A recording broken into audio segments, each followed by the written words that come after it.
Hi అండి. మీలో ఎంతమందికి గుత్తి వంకాయ పొడి కూర తెలిసే ఉంటుందా? తెలిస్తే కామెంట్ చేయండి. ఏంటి గుత్తి వంకాయ పొడి కూర అనుకుంటున్నారా? ఇది చాలా బాగుంటుంది, చాలా సింపుల్గా అయిపోతుంది. ఒకరోజు మా ఇంటికి చుట్టాలు వస్తే ఇది అనుకోకుండా చేసి పెట్టాను. ఇది వాళ్ళకన్నా ముందు మా ఆయనకి ఇష్టమైంది, ఎంత బాగుంది, ఎంత నచ్చిందని మళ్ళీ అడిగి చేయించుకుంటున్నారు. కాకపోతే వంకాయలు కొంచెం ఉన్నాయి, జస్ట్ చేస్తున్నాను. ఒక కళాయిలోని ఆయిల్ వేసుకొని కొంచెం కరివేపాకు, ఫ్లేవర్ చాలా బాగుంటుంది.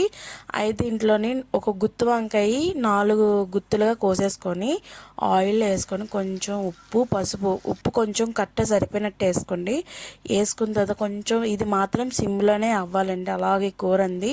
ఇలాగ గుత్తి వంకాయ బాగా వేగిపోయిన తర్వాత ఈ పొడి వేసుకొని ఇంట్లోని కారం, నేను ఇందాక మిక్సీలో వేసేసాను కారము, మీకు నచ్చితే కారం ఇవన్నీ వేసుకొని బాగా సిమ్లోనే బాగా కలుపుకొని పక్కన పప్పు చారు కానీ పెట్టుకొని తింటే ఉంటుంది.